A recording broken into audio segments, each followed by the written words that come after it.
औज़ुबिल्लाहि मिनश्शैतानिर्रजीम बिस्मिल्लाहिर्रहमानिर्रहीम। अल्लाह के पाक नाम से शुरू करते हैं जो बड़ा मेहरबान और नहायत रहम करने वाला है। यूनिक ग्रुप ऑफ इंस्टीट्यूशन की तरफ से ये ऑनलाइन लेक्चर्स अज़ीज़ तलबा व तालिबात आपकी तालीम और तरबियत के लिए आप तक प्रोवाइड किए जा रहे हैं और मैं हूँ प्रोफेसर राजा वाजिद अली। आप सब बच्चे मुझसे शुमारियात, जिसे हम स्टैटिस्टिक्स कहते हैं, वो पढ़ रहे हैं। हम फर्स्ट ईयर के सेकंड 50% का चैप्टर नंबर 7 कर रहे हैं और तकरीबन क्वेश्चन नंबर 40 तक हमने लास्ट लेक्चर में कंप्लीट कर लिया है। आज हम कुछ मज़ीद आगे कुछ न्यूमेरिकल्स, कुछ क्वेश्चंस को हम देखेंगे, इनको सॉल्व करेंगे। हस्ब मामूल हम अपने लेक्चर का आगाज़ रिज़्क़ की दुआ से करते हैं। रिज़्क़ की दुआ, अल्लाहुम्मा उर्ज़ुक़नी रिज़्क़न हलालन तय्यबन मुबारकन वासिअन मिन इंदिक। ए अल्लाह, तो हमें रिज़्क़ अता फ़रमा और ऐसा रिज़्क़ हो जो रिज़्क़ हलाल हो, रिज़्क़ ऐसा हो जो तैयब पाक हो, रिज़्क़ ऐसा हो जो मेरे लिए मुबारक हो, रिज़्क़ ऐसा हो जो बहुत वसी हो और रिज़्क़ की एक खूबी ये हो मिन इंदिक। ए अल्लाह, डायरेक्ट अता कर, किसी का मोहताज ना बना। आमीन। आज के लेक्चर का आगाज़ करते हैं। बहुत ही अहम सवाल, क्वेश्चन नंबर 40 का बी पार्ट। क्वेश्चन नंबर 40 और उसका बी पार्ट। 40 और 40 का बी पार्ट हम करते हैं जनाब। वो सवाल कुछ इस अंदाज में पूछा गया है। अ सेट ऑफ 8, ये गलत लिखा हुआ है, जो लफ्ज़ लिखा हुआ है वो कार्ड्स कंटेन्स 1 जोकर। हमारे पास 8 कार्ड हैं, सिंपल। जोकर कितने हैं? जोकर 1 और नॉट जोकर वो है 7 और टोटल कार्ड कितने हुए? टोटल कार्ड हमारे पास 8 हो गए। अब हमने क्या किया, ए और बी इन दो बंदों में डिवाइड किया। Very good. ए देखें ज़रा हमने कैसे लिखा है। ए एंड बी दो बंदे हैं, इनमें से सिलेक्ट करते हैं। Player A choose 5 cards. इनमें से कोई से 5 कार्ड जो है वो ए के पास चले गए। 5 के बाद 6, 7, 8 और जो रिमेनिंग कार्ड्स बचे वो बेचारा बी है, उसने उठा लिए। अब ए के पास है 5 कार्ड और बी के पास है 3 card. Player A choose 5 card at random and player B taken the remaining 3 cards. What is the probability that A has the joker? क्या probability है? Probability A has joker, A के पास joker आने की। A ने कितने select किए? A ने 5 सेलेक्ट किए। जब एक से ज़्यादा चीज़ों को सिलेक्ट कर लिया जाता है तो वहाँ पे हम कम्बिनेशन यूज़ करते हैं। अब यहाँ पे हम कम्बिनेशन यूज़ करेंगे। A has the joker. A ने 5 कार्ड सेलेक्ट किए 8 में से, नीचे लिखेंगे 8C5। A has joker, joker तो सिर्फ एक है और उसमें से इसके पास आ गया। बाकी जो नॉट जोकर थे वो 7 थे, उनमें से इसके पास कितने कार्ड आए? 4 कार्ड आ जाएंगे। अब इसको आप क्या करेंगे, इसको आप सॉल्व कर लें और आपका जवाब आ जाएगा। अब सॉल्व करने के लिए आप कैलकुलेटर को ऑन करेंगे। पहले लिखेंगे 8C5, हम लिखेंगे 8, शिफ्ट के साथ डिवाइड का बटन और फिर 5। 8C5 आपके पास आंसर आ गया जनाब 56। ऊपर 1C1 आंसर 1 आ जाएगा और 7C4, 7C और 4 को ही देखना है आपने और वो है जी 35। यही आपका आंसर है। सेकंड पार्ट में वो क्या कहता है, बी हैज़ अ जोकर। अब सेकंड पार्ट में वो हमसे कह रहा है कि बताएं जी probability B has joker, B के पास जोकर आने की प्रोबेबिलिटी कैसे मालूम करेंगे। जोकर सिर्फ एक था, एक उसके पास आ गया। नॉट जोकर हमारे पास 7 थे, लेकिन उसने क्या किया था, 8 में से सिर्फ 3 को सिलेक्ट किया था, उसके पास तो सिर्फ 3 थे, 3 में एक जोकर आ गया तो 2 फिर यहाँ से आ जाएंगे ताकि उसका कंप्लीट हो जाए। 8C3। ऐसे ही आपने कैलकुलेटर पे सबसे पहले क्या लिखना है, 8, फिर शिफ्ट और फिर C और फिर हमने लिखना है 3। 8C3 वो भी 56 आ गया और 8C5 वो भी 56 था। 7C1 वो तो 1 आ जाएगा। 7C2 7 लिखें शिफ्ट के साथ, डिवाइड और 2 को क्लिक करें, ये आपके पास 21 आ गया। ये आपका आंसर है। नेक्स्ट पार्ट जनाब आपके पास इसका तीसरा पार्ट है, not A has the joker, A के पास जोकर नहीं आया तो क्या लिखेंगे, प्रोबेबिलिटी ऑफ ए नॉट, क्या लिखा हुआ है, not A has the joker. तो पहले हम ऐसे ही लिख लेते हैं, not A has joker, A के पास जोकर ना आने की प्रोबेबिलिटी क्या है, हम नीचे लिखेंगे 8C5। ए ने 5 कार्ड ड्रॉ किए, एक जोकर था उसमें से इसके पास कोई नहीं आया और 7 नॉट जोकर थे, उन्हीं में से उसके पास, नीचे तो 56 आ जाएगा। 1C0 ये 1 आ जाएगा, 1C0 1 आ गया। 7C और 5 ये आपके पास 21 आ जाएगा आंसर। नेक्स्ट क्वेश्चन है जी, probability of not B has joker, B के पास जोकर ना आने की प्रोबेबिलिटी 8C3, क्योंकि बी ने तो 3 गेंदें निकाली।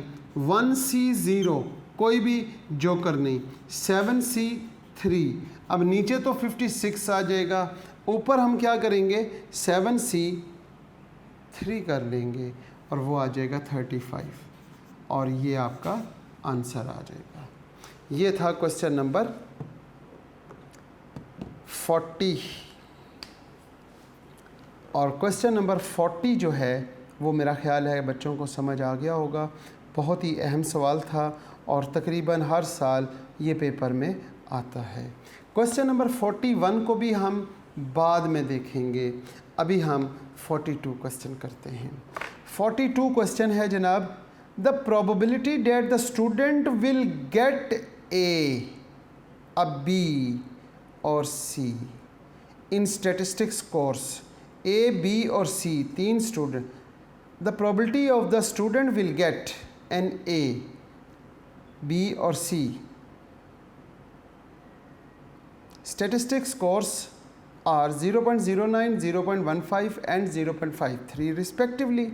What is the probability that the student will get grade lower than C? ठीक होगी बात। ये जो A, B और C है ये एक ही स्टूडेंट के को स्टैटिस्टिक्स के कोर्सेज के ग्रेड्स हैं, get an A, a B और a C in statistics course. Probability of A, question number 41 हम कर रहे हैं, शायद 42 का A part, probability of A, probability of B और probability of C. A, B और सी की प्रोबेबिलिटी जो क्वेश्चन में ऑलरेडी गिवन है 0.09, 0.15, ये है जनाब 0.09, 0.15 और 0. मेरा ख्याल है 93, अगर मैं गलत नहीं हूँ 53, 93 नहीं है 53 है। अब हमारे पास ए ग्रेड आने की प्रोबेबिलिटी है 0.09, बी ग्रेड आने की प्रोबेबिलिटी है 0.15 और सी ग्रेड आने की प्रोबेबिलिटी है 0.53। जी जनाब, वो पूछता है कि what is the probability that the student will get the grade lower than C. अब लोअर देन ए की, बी की और सी की तो ये है, लोअर देन सी की क्या प्रोबेबिलिटी है? हम जानते हैं as we know that, as we know that, जैसा कि हम जानते हैं probability of A plus probability of B plus probability of C plus probability of lower than C, it's equal to 1। क्योंकि टोटल प्रोबेबिलिटी तो 1 के इक्वल होती है, और जब टोटल प्रोबेबिलिटी 1 के इक्वल है तो हम क्या कहेंगे कि प्रोबेबिलिटी ऑफ ए, बी और सी तो ये प्रोबेबिलिटीज़ हैं, और एक लोअर देन सी यानी सी, डी, ई, एफ वो सारी इकट्ठी, तो लोअर देन सी। अब हम यहाँ पर वैल्यूज़ पुट कर देते हैं। इसका जवाब है जनाब 0.09 प्लस 0.15 प्लस 0.53 प्लस, ये तो मालूम करनी है, यहाँ पे ऐसे ही लिख लेते हैं लोअर देन सी और इट्स इक्वल टू 1। अब इन्हें आप ऐड कर लें। जब आपने इन्हें ऐड किया तो आपके पास क्या जवाब आया? इनको ऐड करने से आपके पास 0.77 आ गया। तो अब आप लिखते हैं 0.77 plus probability of lower than C is equal to 1। अब आप देखते हैं probability of lower than C is equal to 1 minus 0.77। 1 में से जब इसे माइनस करेंगे तो 0.33 रह जाएगा शायद, या 23। जैसे कि 100 में से जब आप इसे माइनस करते हैं तो 23, तो यहाँ पे हमारे पास 23 आ जाएगा। जी, क्वेश्चन नंबर 42 का ए पार्ट कंप्लीट होने के बाद अब हम बात करते हैं क्वेश्चन नंबर 42 का B part.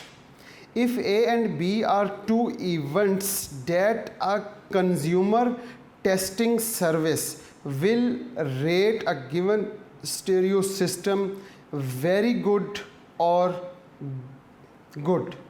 If A, probability of A जो है वो आपके पास उसने गिवन है, क्वेश्चन नंबर 42 है, क्वेश्चन नंबर 42 और उसका बी पार्ट। क्वेश्चन नंबर 42 का बी पार्ट में उसने गिवन है जी प्रोबेबिलिटी ऑफ ए और probability of B. Probability of A हमारे पास जनाब 0.22 है, 0.22 और 0.35।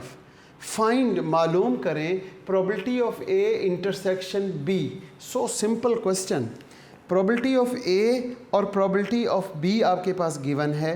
प्रोबेबिलिटी ऑफ ए आपके पास क्या है? 0.22 और प्रोबेबिलिटी ऑफ बी इज़ 0.35, और दोनों के लिए उसने लिखा हुआ है कि एक तो है वेरी गुड और एक है गुड। ए जो है वो वेरी गुड है और जो बी है वो गुड है। Probability of A union B, not intersection, ये पुराना सवाल आ गया। A union B is equal to probability of A plus probability of B. अब आप देखेंगे 0.22 प्लस 0.35, तो यहाँ पे 5, 6, 7 आ जाएगा, 3, 4 और 5, तो 0.57 इसका आंसर आ गया। बहुत ही आसान सवाल। इसके साथ ही हम देखते हैं क्वेश्चन नंबर 43 क्वेश्चन। 43 क्वेश्चन को अगर आप गौर से पढ़ें तो ये सवाल भी आपको आसान लगेगा, मुश्किल नहीं है। एक ही टेक्निक से क्वेश्चन चल रहे हैं।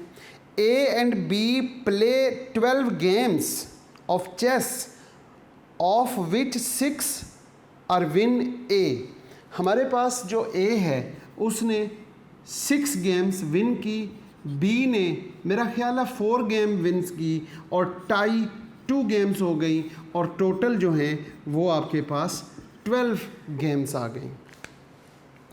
गौर व फिक्र करें तो हाँ जी, 6 win A, 4 win B and 2 games end in tie. They agree to play a tournament consisting of 3 games. A और बी ने टूर्नामेंट खेला 3 गेम्स का। Find the probability that A win all 3 games.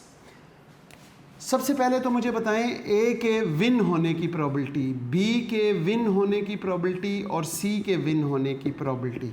6/12, 4/12 और 2/12 ए के विन होने की probability, और not win ना हो उसकी क्या प्रोबेबिलिटी है?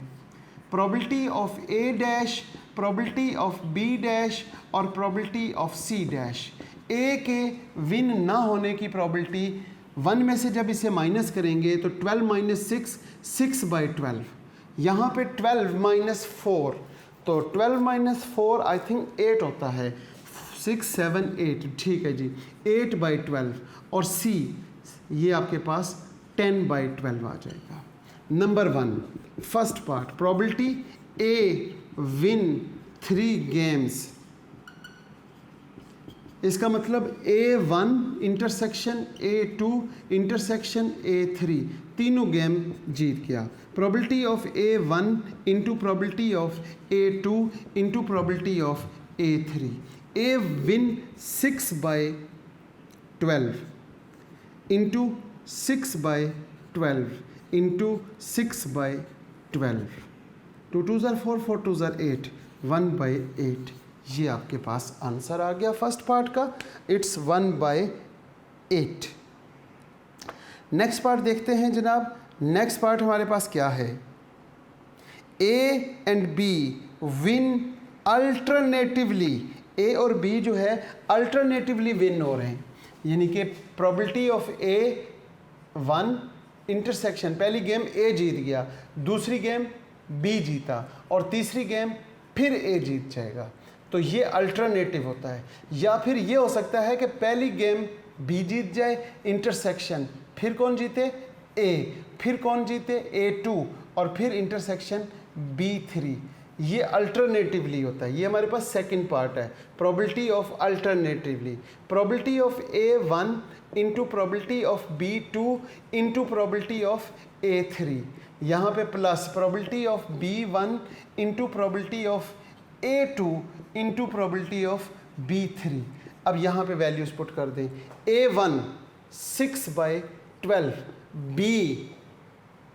B जीत जाए 4/12 इंटू फिर A जीत जाए 6/12, यहाँ पे B 4/12 into 6/12 into 4/12।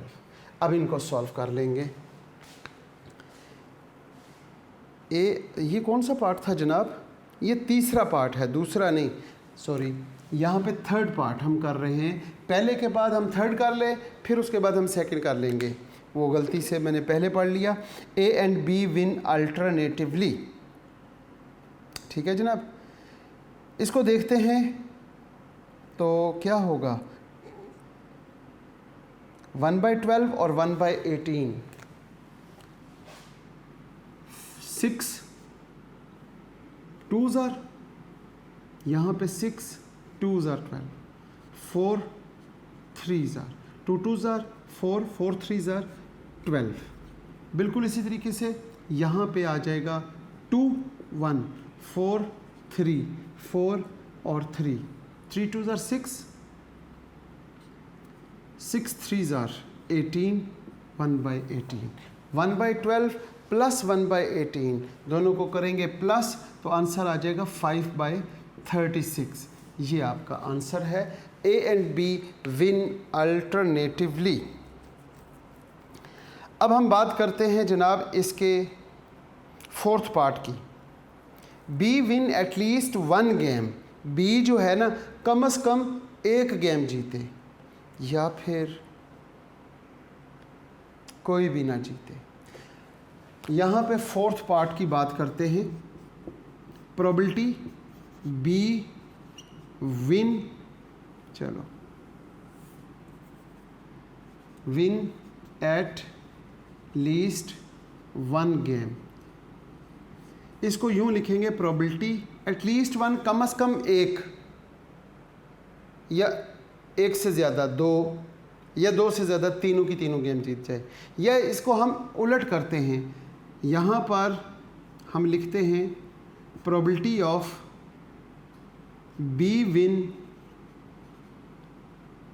Greater than equal to 1, तो इसका अल्टरनेटिव होगा 1 minus probability of B win less than 1।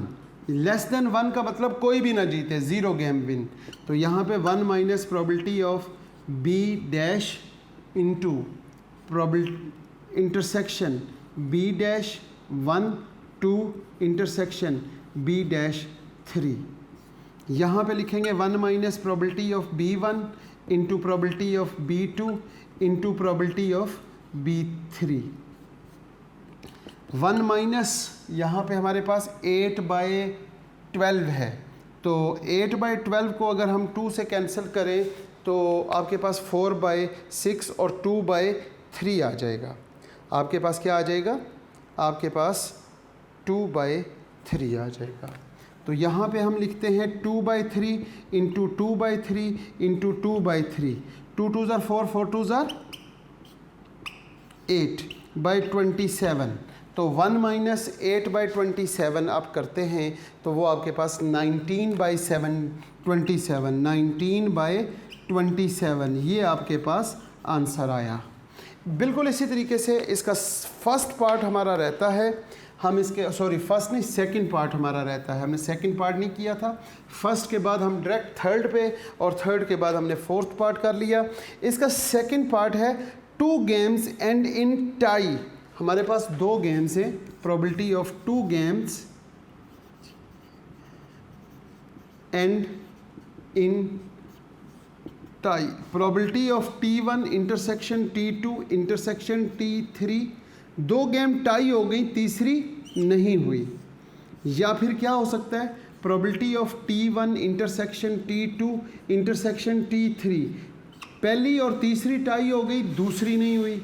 या फिर इसके बाद हम लिख सकते हैं पहली टाई हो जाए और दूसरी और तीसरी plus probability of T1 intersection T2 intersection T3। हमारे पास T1 टाई हो गई। अब यहाँ पे probability of T1 into probability of T2 into probability of T3, यहाँ पे T3 डैश, फिर plus probability of T1 into probability of T2 dash into probability of T3 यहाँ पे, या फिर probability of T1 dash into probability of T2 into probability of T3। जनाब अब हम यहाँ पे टाई होने की प्रोबेबिलिटी है यहाँ पर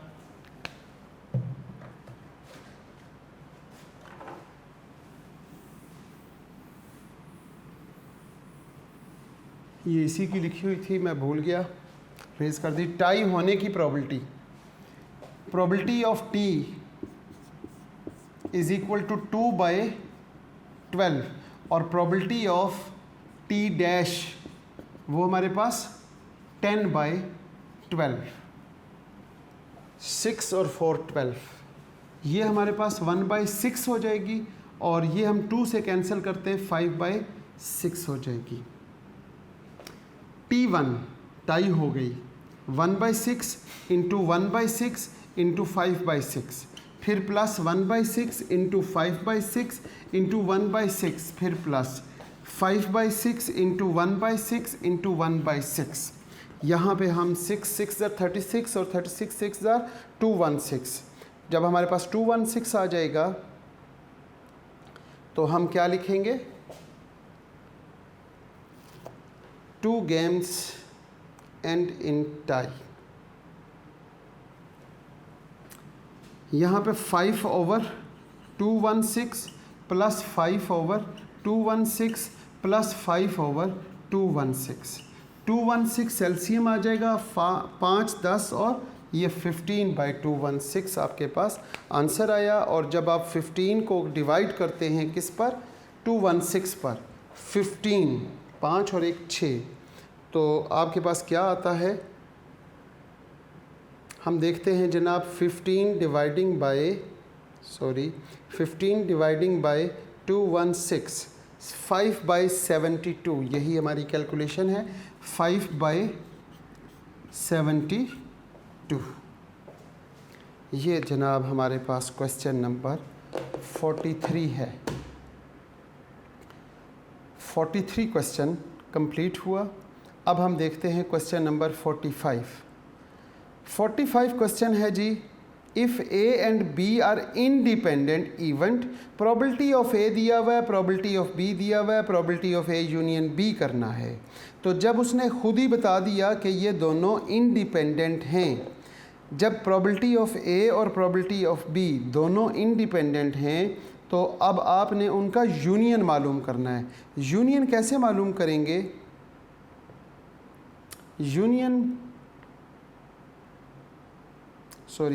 क्वेश्चन नंबर हम कौन सा 45, अभी 43 कंप्लीट हुआ है। अब हम 44 क्वेश्चन की जानिब चलेंगे। Find the probability of boys and girls in a family with 3 children assuming the equal probability of boys and girls. हमारे पास क्या है? बॉयज़ और गर्ल्स। यहाँ पे क्वेश्चन क्योंकि सिर्फ आधा लिखा हुआ है, बहरहाल हम पढ़ते हैं। Find the probability of boys and girls in family with 3 children. अगर हमारे पास 3 चिल्ड्रन हों लेकिन उनकी जो प्रोबेबिलिटी है वो क्या है? Assuming the probability of equal probability of boys and girls. Question हमारे पास क्योंकि आधा लिखा हुआ है, जो इसका बाकी हिस्सा है वो मैं देखता हूँ कि क्या लिखा है, फिर उसके मुताबिक हम इस क्वेश्चन को सॉल्व करते हैं।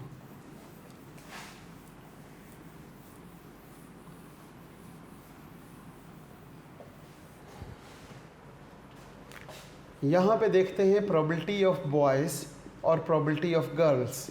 बॉयज़ 1/2 और 1/2 दोनों की प्रोबेबिलिटीज़ इक्वल हैं।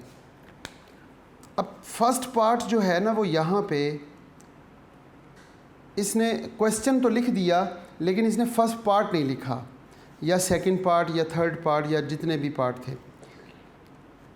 नंबर 1, 3 बॉयज़ आने की प्रोबेबिलिटी बताएं। नंबर 1 क्वेश्चन है, क्वेश्चन कुछ इस तरह है, find the probability of boys and girls in a family with 3 children assuming equal probability for boys and girls. 3 boys आ जाएं, वो 3 बॉयज़ आ सकते हैं, 2 बॉयज़ आ सकते हैं और 0 बॉयज़ आ सकते हैं। तो हमने 3 बॉयज़ की प्रोबेबिलिटी बतानी है। प्रोबेबिलिटी ऑफ 3 बॉयज़, तो यहाँ लिखेंगे प्रोबेबिलिटी ऑफ B1, पहला जो है वो बच्चा boys, and B2 and B3। यहाँ पर आ जाएगा probability of B1 into probability of B2 into probability of B3। B1 की प्रोबेबिलिटी 1/2 है, ये भी 1/2 है, ये भी 1/2 है, तो 1/8 आंसर आ जाएगा। वो कहता है 2 बॉयज़ एंड 1 गर्ल। अब आपने बताना है जब 2 बॉयज़ हों, probability of 2 boys and 1 girl, इसमें क्या हो सकता है? B1 intersection B2 intersection G1, B1 B2 और तीसरे नंबर पे गर्ल हो, या फिर probability of B1 intersection G2 intersection B3, या फिर क्या हो सकता है? B1 इंटरसेक्शन पहले G1 होगा, G1 intersection B2 intersection B3, ये पॉसिबिलिटीज़ हैं। यहाँ पे लिखेंगे B1 into probability of B2 into probability of G3 plus probability of B1 into probability of G2 into probability of B3 plus probability of G1 into probability of B2 into probability of B3। अब हम क्या करेंगे? इनकी probabilities को लिखेंगे। मेरा ख्याल है ये भी 1/2 है, ये भी 1/2 है, ये भी 1/2 है। यहाँ पे 1/2, 1/2 और 1/2, यहाँ प्लस 1/2, 1/2, 1/2, यहाँ पे 1/8 प्लस 1/8 प्लस 1/8, तो ये 3/8 आंसर आ जाएगा। और इसका आंसर 3/8 है। या फिर ये हो सकता था कि 1 बॉय और 2 गर्ल्स हो सकते हैं। तो यहाँ पे हम क्या लिखेंगे, probability of 1 boy and 2 girls कैसे होगा, probability of B1 intersection G2 intersection G3, फिर इसी तरह probability of G1 intersection B2 intersection G3, फिर ये हो सकता है probability of G1 intersection G2 intersection B3। अब हम इन्हें क्या करेंगे, probability of B1 into probability of G2 into probability of G3 plus probability of G1 into probability of B2 into probability of G3 plus probability of G1 into probability of G2 into probability of B3। इनकी probabilities को जब आप put करेंगे तो 1/8 into 1/8 into 1/8, ओहो 1/2 है, 1/2 1/2, इसी तरह 1/2 into 1/2 into 1/2 plus 1/2 into 1/2 into 1/2, same as it is यहाँ पे 1/8 प्लस 1/8 प्लस 1/8, 8 आपका एलसीएम आ गया, ऊपर 3 ये आपका आंसर। और लास्ट पार्ट में उसने पूछा हुआ है कि तीनों की तीनों गर्ल्स हों, प्रोबेबिलिटी ऑफ तीनों की तीनों गर्ल्स कैसे हो सकती हैं, probability of G1 into G2 into and G3, probability of G1 intersection probability of into probability of G2 into probability of G3। यहाँ पे हम लिखेंगे 1/2 इंटू 1/2 इंटू 1/2, इट इज़ 1/8। ये आपका आंसर आ गया। ये था क्वेश्चन नंबर 44 का ए पार्ट। और 44 के ए पार्ट में उसने लिखा हुआ है कि कुछ फैमिलीज़ हैं उनमें 3 चिल्ड्रन होने की पॉसिबिलिटीज़ प्रोबेबिलिटीज़ बताएं, जबकि इक्वल प्रोबेबिलिटी है बॉय और गर्ल्स की। तो ये इनकी 4 बातें बन सकती हैं, या तो एक कोई फैमिली है उसमें तीनों बॉयज़ हों या तीनों की तीनों गर्ल्स हों, या ये हो सकता है 2 बॉयज़ और 1 गर्ल, या 1 बॉयज़ एंड 2 गर्ल्स हो सकती हैं। ये सारी पॉसिबिलिटीज़ उसने पूछी तो नहीं हुई, लेकिन उसके पूछने के अंदाज़ में ये सारी बातें बतानी पड़ेंगी। तो ये छोटा सा सवाल था, लेकिन इसके मज़ीद 4 पार्ट थे जो नज़र नहीं आ रहे, लेकिन करने ये चारों ही हैं। बहुत शुक्रिया। आज के लेक्चर को हम यहीं पे इख्तिताम करते हैं इस लेक्चर का, और इस दुआ के साथ कि अज़ीज़ तलबा व तालिबात आप जहाँ रहें खुश रहें, सलामत रहें। अल्लाह ताला आपको और आपके वालिदैन को ताहयात कायम व दायम रखे। इसके साथ साथ आपको और मुझे अपने वालिदैन और उस्ताद कराम के इताअत और फरमाबरदारी की तौफ़ीक़ अता फ़रमाए। और वक्त आखिर ए अल्लाह तो हमारी ज़बानों पे कलमा तैयब जारी फरमा दीजिएगा, ला इलाहा इल्लल्लाह मुहम्मदुर रसूलुल्लाह, ताकि हमारा ख़ात्मा ईमान पर हो सके। आमीन। अल्लाह हाफ़िज़।